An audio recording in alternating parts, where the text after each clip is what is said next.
Hi everybody, it's me again. I'm trying to do this video quickly before I lose my sunlight because it looks like so pretty, like natural lighting, instead of me using like lamps or lights or whatever. So I decided, everybody comes on and do their birth stories or whatever, so I decided I would come on and do my birth stories for my 4 C-sections. So yeah, if you don't go, bye. Dang, trying to be in the video, trying to get some YouTube shine. But it's okay. It's alright. I've had 4 C-sections. I've had one at 20, one at 21, one at 22, and then one at 24. So I'm going to start with my oldest son's birth story. I had preeclampsia the whole entire pregnancy. I was on bed rest from about 35 or 36 weeks pregnant with him. And I went to 41 weeks and got induced. We scheduled my induction at my 40th week appointment. I had not dilated. I was 0% in phase. Nothing had made no change whatsoever. So, I was induced that Monday after Father's Day. And I went in that morning for induction. And they started me on Ceridel because my cervix wasn't dilated, so they didn't want to start on Pitocin. So the goal was do Ceridel for that day, and then the next day start Pitocin. So I did Ceridel that day. There was some mild cramping. It wasn't really bad, but it wasn't major. So I went through that day or whatever, and I was able to eat that night. And then I had to get maybe like 1 centimeter or whatever, maybe 20% of A, something crazy. So I ate dinner that night, and then I had breakfast that next morning, and then I started the Pitocin. So maybe about 3 o'clock in the afternoon, my water broke first. Yeah, my water broke. And so I was already on IV medicine for pain. I was not going to be no soldier. I was not trying to go natural. Natural was never my plan. My plan was always to get an epidural, but it should be like 4 centimeters to get an epidural. So I was just trying to labor to get the 4 centimeters. So when my water broke, it was a big gush of water. I was like, oh my God, my water broke. But anyway, I was 20 years old, y'all. 20. Yeah, don't judge me. So I got to 4 centimeters. I got my epidural, and then I stopped dilating. They put an internal contraction monitor in and put a heartbeat thing on his head or something. I don't know what they did. I don't want to sit here and lie. I had a midwife, so my midwife was with me the whole time, or once my water broke. Yeah, if you're gonna go natural, I suggest you a midwife because they're awesome. Awesome. So she started getting worried because with my contractions, his heart rate would dip. And then it would take it a while to recover. And then because my contractions were so hard and so strong, they should dilate my cervix, and they didn't. She didn't know what was going on. So her best bet was she wouldn't talk to the doctor on call to figure out what they wanted to do or whatever. And so they decided to go ahead and perform an emergency C-section. I was terrified. When you're thinking about your birth experience, your birth story, or how you're going to bring your child into the world, C-section is always the thing that you don't want to do. You don't want to have a C-section. I did not want a C-section. I wanted to push my baby out and be done with it. But that's not the plan that God had for me or for my son. So when they get into the operating room, so when they were opening me up and then they were inside of me, my midwife was like, oh, well, we see why you couldn't push him out. He moved his head to like the side of my pelvis. He was no longer engaged in my pelvis. He was engaged that Friday, but between that Friday and that Monday, he had moved his head. So even though I got to 10 centimeters, I wouldn't have been able to push him out.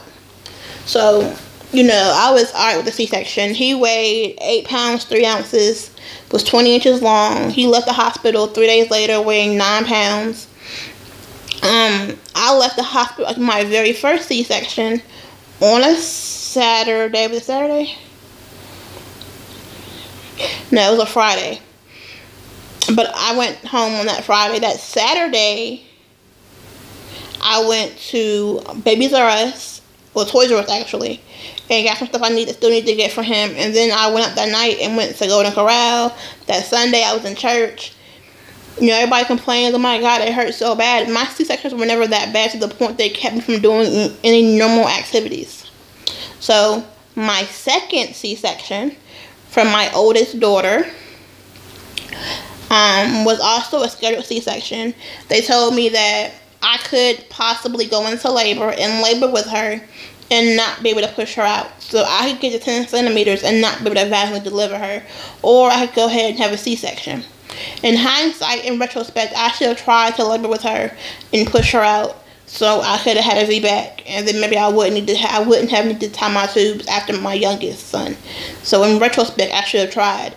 But so my C-section with my daughter, I'm sorry, I took hold on, first of all, because I'm holding out the wrong hand, and so it's aggravating. Because I'm right-handed, and I'm holding on my right hand, so it doesn't make sense. Okay, so I had notes on my phone. Even though these C-sections were almost 12, 11, 10, and a long time ago. They were a long time ago. I still remember them. So, with my daughter, I had a scheduled C-section at 38 weeks. I didn't dilate at all with her. They couldn't induce me. So, I just went ahead and had a C-section. She was born at 8 in the morning, and she weighed 7 pounds, 8 ounces, and she was 19 inches long. Her father was not present at my C-section. His sister was there. And so, she was there, and my daughter had a problem regulating her body temperature. So she spent the very first day of her life in the NICU. Maybe about 7 or 8 o'clock that night, I got to go see her. I got to get wheeled to go see her. Yeah. Sitting up. Almost 8 hours, 12 hours after C-section. Yeah, I was a G. And so, got to see her, and she came home 3 days later. She was fine. The next day, she was alright. My baby's father came the next day and saw her or whatever. We're not talking about that story. That story's crazy. My youngest daughter was also a scheduled C-section at 38 weeks. Her dad was present at her birth. His aunt and his sons came up from where they lived at to be there for the birth of my daughter. So it was like a family affair. Yeah, she was alright. I had to be at the hospital at 6 a.m. Let me walk y'all through, because some people have never had a C-section before. And what I probably should have done in my very first video was walk you through. Well, no, I should have walked you through my second C-section, because my first one was an emergency C-section. So basically, this is what happens when you have a C-section. Probably 2 or 3 days before your C-section, you'll go in and get your blood typed or whatever, and you'll get a blood band bracelet. They'll send you home with this iodine stuff that you have to wash in, so there's no germs on your body or whatever.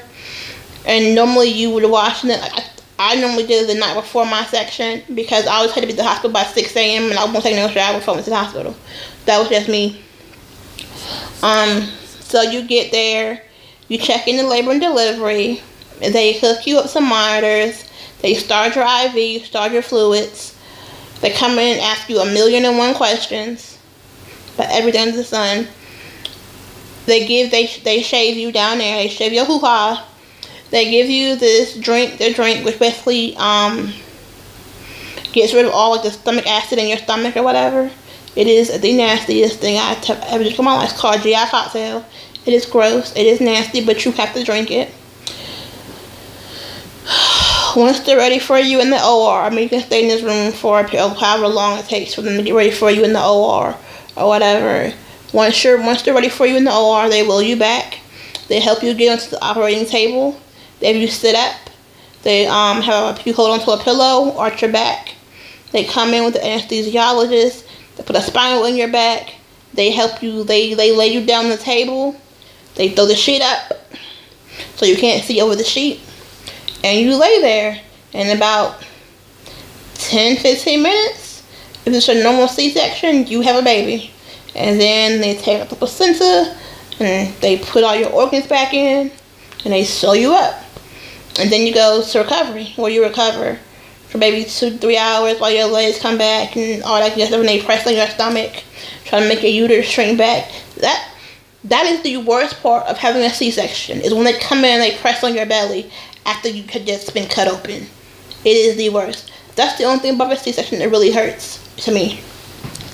So, back to my C-section story with my daughter.